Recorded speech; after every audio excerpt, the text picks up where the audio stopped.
What is going on, everybody? Welcome back into Bradley Studios. Now, today in the studio, we are working on the Niffler diorama project. Yes, the magical beast, the Niffler. Now, as you can see, I've got a lot of it done already. We've already got a lot of the flocking, a lot of the paint work. We have also clear coated it in a Rust-Oleum base coat, and it looks absolutely phenomenal.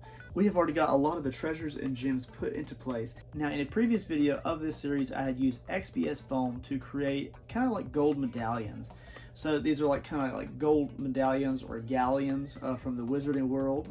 So now it just created a nice little stack here. And as you can see, they are pretty rough in total. So I used XPF to create just a nice little medallion shape. They were different in depths overall. Now I did something a little bit different with this. I used a mixture of air dry clay, which is creative paper clay, and water to create a slip, and then I painted that slip over the existing XPS foam to create a really nice kind of base coat before we went into the acrylics.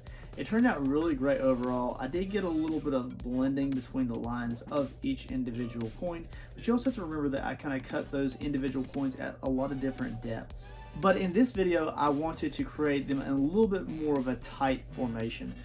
So instead of cutting the XPS foam in different depths, I created one depth for all of the coins individually, and then I stacked them. We will use hot glue to attach them in the overall stack that we want, and then we use acrylics to kind of base coat those in absolute perfect details. Alrighty, so let's jump into this voiceover here, and we're going to jump straight into the props saw here.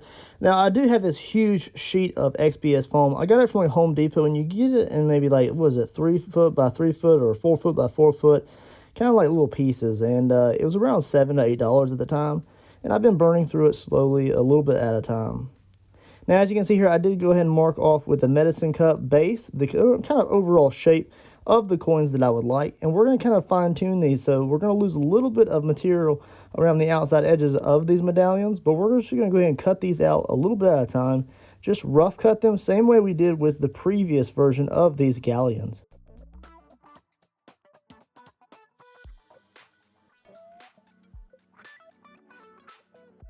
All right, so next step here is I'm actually going to use the proxon saw and the bar here, and I'm just going to gently kind of go around in just a rough circular motion.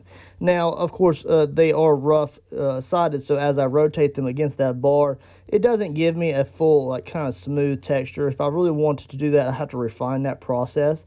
But I don't mind a little bit of roughness because I'm going to do a sand on these. So if it has a little bit of roughness to them, it just gives a little bit more of a realistic look to them, as if they kind of were aged and they've been used a little bit and they're just not really like fresh outside of the actual printing format. Whether they casted them or they pressed them, whichever the format that you would like to think about those in, we're just going to kind of roughly just detail these into the overall circular shape that we need. And we're just going to take our time, enjoy the process, working with the proxon saw. It's not very often that I get to use the proxon saw, so anytime I get to, it's a really treat. So we're going to now use the kind of a sanding motion as I spoke of earlier, and we're just going to go ahead and sand these down. Now, in the previous version of this, where we made the rough cut galleons, I had actually kept some of these like kind of thicker gauges in height. And then I thought I would just hand paint all of like the coin shapes on there. It's actually easier just to go ahead and cut these out individually, all of them, to the correct dimensions. So I'm just going to go ahead and apply some outside textures to some of these. I may make some like Knuts later on down the road. Just different types of Harry Potter monies. There's the rough cut there, as you can see, and just remember we did go over that with a clay slip, so it's a completely different process, but the overall XPS foam cutting is very similar in a lot of ways. We're going to use our handy-dandy popsicle stick there just to kind of give us a base to work on here. Now, for some reason, for whatever reason, it did not stay on that popsicle base, so they do come loose at some point throughout the process, and it's okay, it's no big deal. It actually made the painting process a little bit easier. I'm going to go ahead and just layer these up here as I want to. Now, as you can see, these are all the same, overall diameter. So they're all the same diameter and the same depth instead of having like 3 or 4 pieces in one piece of foam. And then I have to hand paint them individually. This time we did something different. We are also not going to use a clay slip over these this time. And when we go over this with straight up acrylic paint, those little kind of breaks in the coins will kind of retain some of the washes as well as some of the overall dimension, and it will give the angles and the edges of those coins a lot crisper look. As opposed to using that clay slip, which really fills in all those like nooks and crannies. It really does give it a thick protective layer. This is just a different way for us to create them, and I really actually prefer this way personally, but I did enjoy creating the other version of this, the rough cut, with the clay slip as well. Just something different and something new, and it allows us to try some different methods here in the studio. We're immediately going with that Mars Black, as you can see. Then we zoom through that, and then we're going to go into an antique bronze here. I love these colors we're using for this project. The antique bronze is beautiful. It's a very dark color when it's all said and done and dried. And as you can see, I'm really pushing that into all of those little recesses between each individual coin. I'm also making sure to get the very top edges as well as the underneath side of those layers.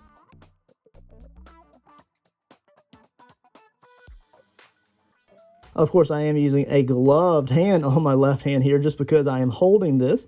Instead of like sticking like a stake or something through the bottom of it, I decided to just go ahead and leave it the way it is, and I'll just paint it with a little bit of messiness. Popsicle stick is still holding on to this version here, so I'm able to use that. Now, I did do the same painting process for the coins themselves. Now, when I go over these with a clear coat of Rust-Oleum, you will see I do make a mistake, and they absolutely get churned up.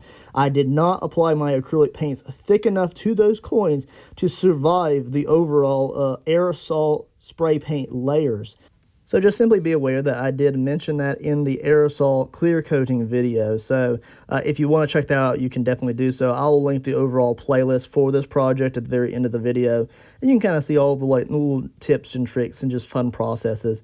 The overall full-length content of the actual Magical Beast Niffler project will be available to you as well, either before or after this video is released.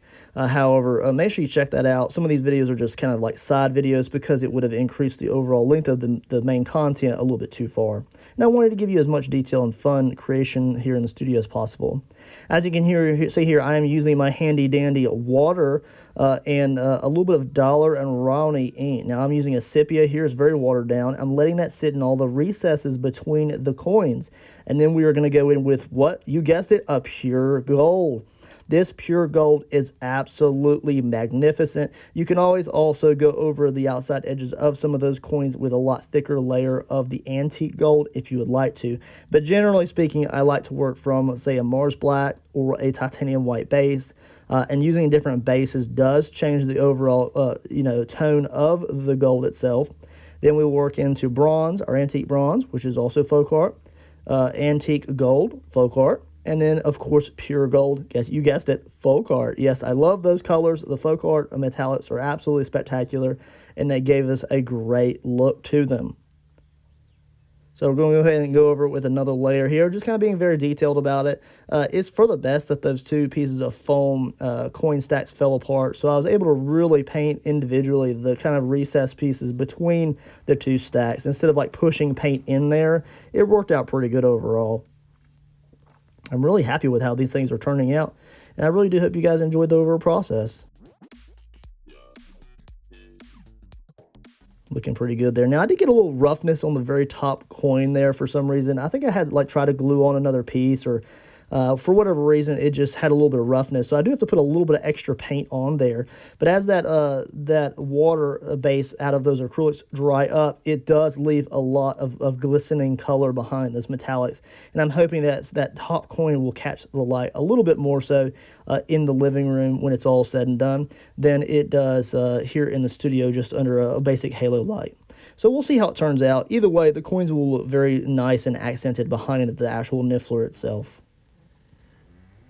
But I really did enjoy the process, and it's really fun just to sit back, really just enjoy, put on a TV show or some music, and just have fun painting these. It's just really therapeutic and relaxing. What do you think? Now, as you can see, we've already got these attached to the actual diorama base itself, and I'll kind of go into a more in-depth version of the process of that when we get to the flocking video of me adding all the last details, little shrubberies, dirt, and treasures to this project. Let me know in the comments below, which version of these galleons do you like the most? Do you like the rough cut, or do you like the straight cut? Otherwise, guys, make sure you like and subscribe, and I'll catch you guys on the next awesome project video. Later.